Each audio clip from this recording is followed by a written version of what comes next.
Hello, today we shall be looking at this van. It's the Hobby Optima de Luxe T65FL and it comes with a stack of equipment which includes heated electric wing mirrors, cruise control, driver and passenger airbags, air conditioning, 15-inch steel rims with wheel covers, LED daytime running lights, ESP safety system which includes ASR, hill holder and traction plus, as well as a leather steering wheel and gear knob. Other equipment includes an extra wide entrance door with a window, and within the door there are storage compartments. It has a triple lock and an integrated waste bin. The roof awning is from Tula Omnistore. There's also a gas bottle pullout for two 11-kilo bottles, which should make changing gas bottles relatively easy. There's a navigation system including a CD, DVD player, reversing camera and campsite database. Within the Optima de Luxe family, there's also a great deal of choice. This is just one of 13 models, so if you don't like the way this one's laid out, you can choose something else completely different, should you so desire. Right, now let's go over to Stuttgart to see the film. I shot this at the CMT trade fair and unfortunately the camera was new and I didn't make a very good job of it. I've tried digitally stabilizing the video but unfortunately hasn't worked very well. Anyway, not to worry I hope, because films I've done since then have been a little bit better. So I hope you'll put up with this for now. Stuttgart, the 16th of January 2018. This is Hobby's Optima de Luxe T65FL motorhome. It's just under 7 meters long. It's 233 centimeters wide and 277 centimeters high, and as you can see it's got a side bed. This does mean to say that the garage would be a little bit smaller than normal, but as you can see here it's pretty large. The problem is it's going to be a little low to get a bike in there. You have to strip the bike down. Of course you could always put it on the back. Let's come inside. Now this is a van for two people, although it's got a pretty large lounge and there's a huge amount of space there. No bed over the lounge, which in my opinion is a pretty good thing. So let's come and have a sit down here. There's an enormous table. I've just put what I consider to be a very large table in my van, and I think it's about the same size. So I thought I was being original by the size of the van. It's the table, and I wasn't. Have a look down the van there. Got the bed on the left hand side, wet room and the kitchen. And there's a huge amount of seating in here. I mean, is all this seating really necessary? Well, maybe it is. Let's have a look further down. I do think this is a van for the, I should put, more mature person. Because obviously, bed's easy to get into. You've got the toilet right next to the bed, shower behind it, so you don't need a duck board because you won't be trailing stuff in and out, water in and out. You've got my favourite type of door here. Large mirror there, shower here, two plug holes, although unfortunately on the same side. You've got a thing up there to hang your wet clothes on and your socks, although it won't take anything heavy, so you won't be putting your coat up on there. There's me. Let me see. I like to look smart when I'm at a trade fair, if I can. I do as part of my image of trying to seem to be a bit normal. So when I was in real estate finance, I sort of turn up with a t-shirt on. So I'm trying to be unconventional. In here, look at that huge amount of space there for hanging stuff. You've got your fuse box there as well. The kitchen offers quite a lot of space, I think, for preparation. So there's 3 burners there. But you've got this area here for chopping and what have you. You've got a bit of space over there. You can keep your peppers there, or alternatively you can keep your plates as they were as they're draining, you can do your washing up there. Okay, it's maybe not such a large sink. Up here, very nice amount of storage. And below as well,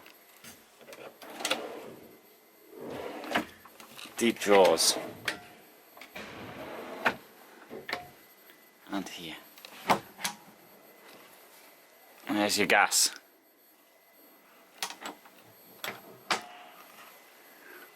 Well, the fridge is a tower fridge and it's on the other side.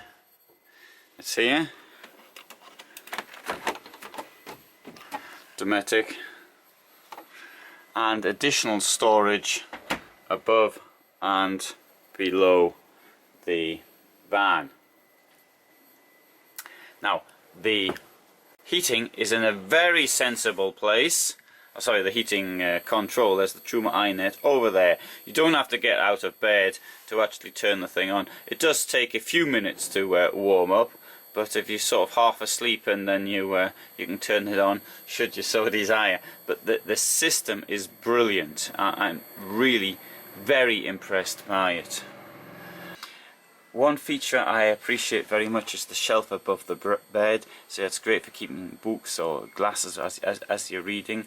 You can read easily, the bedside lamps, and you've got lockers for your socks and shirts and underpants and all the rest of it above the bed.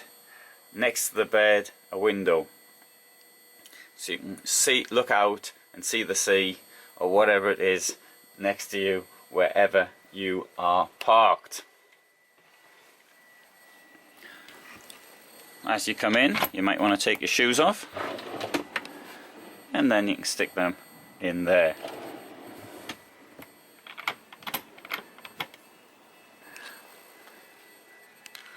And the bulwark, there's a little bit of storage as well, not a huge amount. You know, that's all right to keep your maps and pens and things of this nature up there.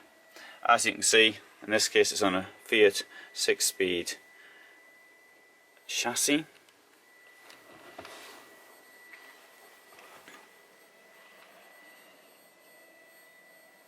And let's have a little bit more look around. I can't take you right the way around the vehicle because of the trade fair and it's blocked in by other vehicles.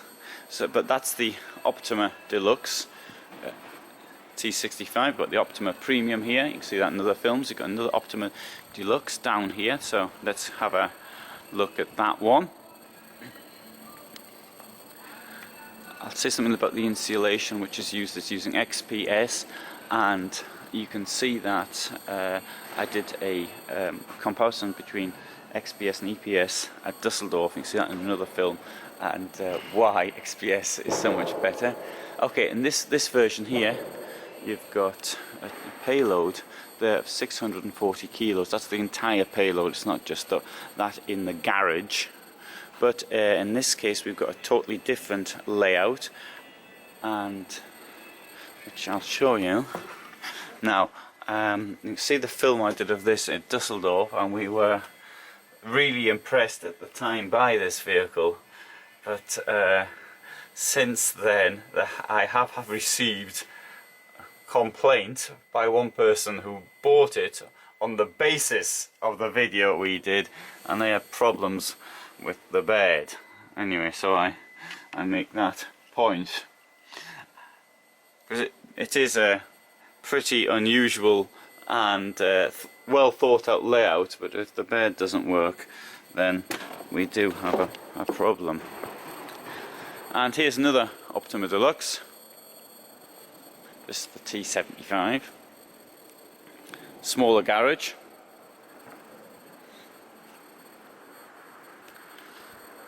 Price is, in this version, €75,500. Okay, bed there, shower, toilet at the back. Very large wet room here.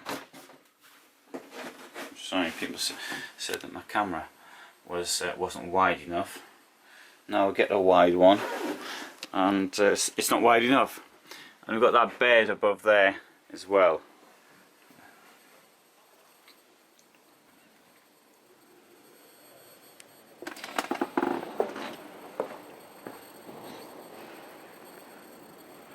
And another version here, T70F.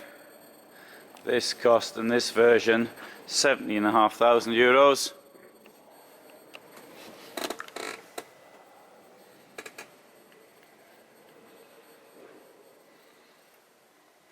As you can see, it is slightly similar to the one I started off with, although it does have this big wet room at the back.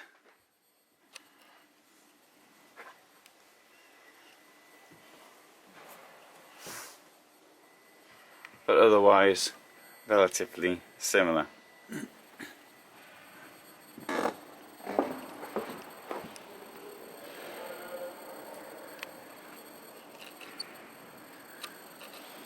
And we'll finish off with this one here.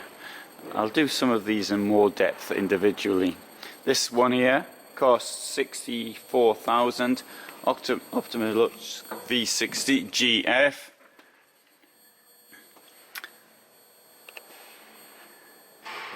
Beds at the back. Actually, it's quite small for a double bed, but it's not a particularly large vehicle. It's somewhat let down by this door rather than just a sliding door.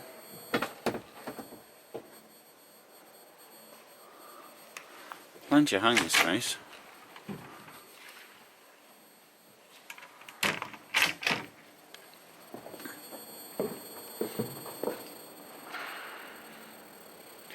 But not a huge amount of storage, I think, in the garage. We couldn't get a bike in. Well, maybe you could. Don't know. Might be a bit of a squash with a bicycle trying to get it in there. This one here, though, it's under 6 meters in length. Might suit a single person, something like that. Okay, so there's some Optima models, and if you're interested, there's more on my website.